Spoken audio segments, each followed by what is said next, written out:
So friends 2018 চনৰ 31 ডিচেম্বৰ কালি পাৰ হ'ল, কিন্তু দুখ লাগিল এটা কাৰণে যে 31 ডিচেম্বৰৰ সেই নিশাটোত জুবিন গাৰ্গৰ গান এটাও নুশুনিলোঁ কোনো খানা জেগাৰ পৰা। এই চাউণ্ড বক্সবোৰত বিভিন্ন গান শুনিলোঁ, কিন্তু জুবিন গাৰ্গৰ গান এটা সময়ত জুবিন গাৰ্গৰ গানেই আটাইতকৈ বেছি চলিছিলে। য'তে ত'তে কেৱল জুবিন, চাল ছিগিলে এদিন ইকিদিন দাও, পাহাৰীয়া পৰ্বতৰ ঢেকীয়া, এইবিলাক বিভিন্ন গানবিলাক শুনিছিলোঁ, কিমান ভাল লাগিছিলে। কিন্তু এইবাৰ এইটোৱে হয়তো ফাৰ্ষ্ট 31 ডিচেম্বৰ যিটোত নেকি জুবিন গাৰ্গৰ গান নুশুনিলোঁ।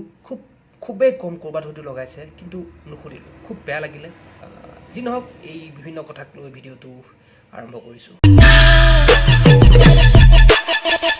গতিকে ফ্ৰেণ্ডছ, মই একদম প্ৰথমে জুবিন গাৰ্গক মই এটা কথা, জুবিন দাক মই এটা ৰিকুৱেষ্ট কৰিব বিচাৰিছোঁ, সেইটো হৈছে জুবিন গাৰ্গে নিজৰ এটা ইউটিউব চেনেল খোলক। বৰ্তমান সময়ত যিমানখিনি শিল্পী অসমত বা বাহিৰত যিমানখিনি শিল্পী এতিয়া উঠিছে, সেইসকল শিল্পীয়ে বৰ্তমান ইউটিউবকে ভৰসা হিচাপে লৈছে, কাৰণ য'তে ত'তে পাইৰেচি, আৰু পাইৰেচিৰ কাৰণে এটা সময়ৰ যিখিনি শিল্পী আছিলে, যিসকল মহিৰুহা আছিলে, সেইসকলে এই পাইৰেচিৰ কাৰণেই সংগীতৰ জগতখনৰ পৰা খুব পৰোক্ষভাৱে এতিয়া জড়িত আছে, কিন্তু প্ৰত্যক্ষভাৱে তেওঁলোক জড়িত নাই তেনে লাগিছে, কাৰণ তেওঁলোকৰ সৃষ্টিবিলাক শুনিবলৈ পোৱা নাই। গতিকে মই এটা কথা ক'ব বিচাৰিছোঁ, আপোনালোকে সকলোতো দেখি আছে, গতিকে বৰ্তমান নীল আকাশ, কুসুম কৈলাশ, ভৃগু কাশ্যপ, আশ্চৰ্য বৰপাত্ৰ,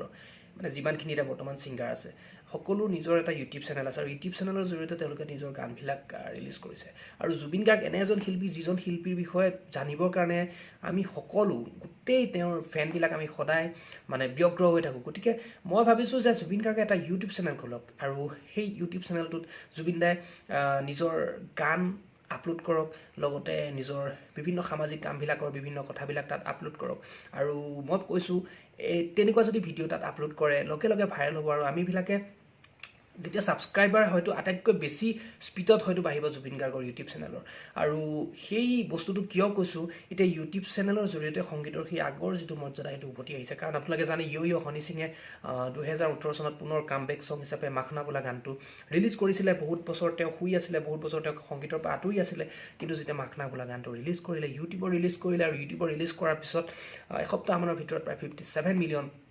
ভিউজ লাভ কৰিবলৈ সক্ষম হ'ল, আৰু সকলোৱে ভয় খাই গ'ল, আৰু সকলোৱে ক'বলৈ ধৰিলে যে টাইগাৰ ইজ বেক এগেইন। ইউটিউবে আকৌ সেই যিটো অসমীয়া সংগীতৰ যিটো দুৰ্বল হৈ গৈছিল এটা সময়ত, সেইটোক ইউটিউবে পুনৰ আকৌ ঠন ধৰাই উঠাইছে, মোৰ তেনে লাগিছে। এতিয়া নীল আকাশহঁতৰ পৰা আৰম্ভ কৰি, ভৃগু কাশ্যপহঁতৰ পৰা আৰম্ভ কৰি যিমানখিনি শিল্পী আছে মুঠতে এতিয়া আমাৰ অসমত, যিখিনি এতিয়া নতুনকৈ অলপ টেকন'লজিৰ লগত জড়িত, যিসকলে সেই জামানাটোৰ কথা গম পাইছে, গতিকে সেই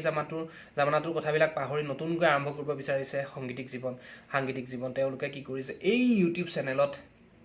নিজৰ ইউটিউব চেনেল খুলি পেলাই, কুসুম কৈলাশ, যিমান আছে শিল্পী এতিয়া বৰ্তমান সময়ত, যিখিনি এতিয়া দপদপাই আছে গান, সেইবোৰ ইউটিউব চেনেলৰ জৰিয়তে এতিয়া তেওঁলোকে পুনৰ জনমানসত সোমাই পৰিছে। আৰু মই জুবিন দাক স্পেচিয়েলি এটা কথা ক'ব বিচাৰিছোঁ, জুবিন দাৰ একচুৱেলি কি হয়, মানুহে পিকনিকৰ ছিজনত, নতুন বছৰত বা পাৰ্টি ছেশ্যনত কি হয়, সদায় লেটেষ্ট গানবিলাক শুনিব বিচাৰে, যে আজি কি ৰিলিজ হৈছে, কালি কি ৰিলিজ হৈছে, এতিয়া কি চলি আছে, সেইবোৰ গান শুনিব বিচাৰে। পাৰ্টি মুডটো তেনেকুৱাই, পাৰ্টি মুডৰ কাৰণে সেইবোৰ গান বনোৱা হয়। গতিকে মই গানৰ কোৱালিটি কথা ভাবি পেলাই অন্ততঃ বছৰত এটা গান, জুবিন দাৰ নিজৰ এটা যদি ইউটিউব চেনেল থাকে, জুবিন গাৰ্গ বুলি এটা ইউটিউব চেনেল আমি সকলোৱে বিচাৰোঁ, য'ত নেকি জুবিন দাই সৰু সুৰা দুই এটা নিজৰ মন্তব্য দিব পাৰে, তাত নিজৰ সৰু সুৰা কিছুমান ভ্লগ, কিবা যে কাম কৰিছে জুবিন দাই, নিজে কাম কৰা,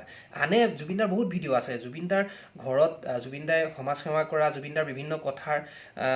এইবোৰ বহুত ভিডিঅ' আছে, সেইবোৰ তেওঁৰ ফেনবিলাকে নিজৰ চেনেলত আপলোড কৰিছে, ঠিক আছে। কিন্তু মই এটা কথা ক'ব বিচাৰিছোঁ, লাগিলে জুবিন দাৰ যদি সময় নাথাকে, তেতিয়াহ'লে তেওঁ সেই সময় কাৰণে তেওঁ লাগিলে বেলেগ কাৰোবাকে সেই কামটোৰ কাৰণে নিযুক্ত কৰক, কিন্তু মই ক'ব বিচাৰিছোঁ, এটা জুবিন গাৰ্গৰ এটা ইউটিউব চেনেল, যিটো ইউটিউব চেনেলৰ নাম হ'ব জুবিন গাৰ্গ ইউটিউব চেনেল, আৰু সেই ইউটিউব চেনেলটোৰ যেতিয়া ছাবস্ক্ৰাইবাৰবিলাক বাঢ়ি যাব, সেই ইউটিউব চেনেলটোত জুবিন দাই নিজৰ সমাজ সংস্কাৰমূলক কথাৰ পৰা আৰম্ভ কৰি নিজৰ যি মনৰ অনুভৱ, সেইখিনি তাত শ্বেয়াৰ কৰিব পাৰিব। তদুপৰি তেওঁ নিজৰ কিছুমান ভ্লগ দিব পাৰিব, শ্বুটিং স্পটৰ পৰা তেওঁ এটা ভ্লগ দি দিলে কিমান ভাইৰেল হ'ব, কিমান মানুহে ছাবস্ক্ৰাইব কৰিব সেই ইউটিউব চেনেলটো। আৰু তাত যেতিয়া তেওঁ বছৰত এটাও নহয়, এফালো যদি গান তেওঁ ৰিলিজ কৰে, সেই গানে অৰ্থও আনিব, আৰু লগতে সেই আগৰ সময়খিনি উভতি আহিব। আৰু 31 ডিচেম্বৰত অন্ততঃ জুবিন দাৰ গান এটা ক'ৰবাত শুনিমকৈ কাণখনে এনেকৈ চাৰ্চ কৰি থাকিব লগা নহয়। গতিকে মই জুবিন দাক একদম স্পেচিয়েলি মই ক'ব বিচাৰিছোঁ, ৰিকুৱেষ্ট কৰি মই এটা কথা কৈছোঁ, যে জুবিন গাৰ্গে এটা ইউটিউব চেনেল খোলক জুবিন গাৰ্গৰ নিজৰ নামত আৰু সেই চেনেলটোত তেওঁ নিজৰ ভিডিঅ' দিয়ক বছৰত 2টা 3টা 4টা 5টা এলবাম বনাব নালাগে বছৰত অন্ততঃ এটা বা 2টা গান আৰু সিমানো যদি সময় নাই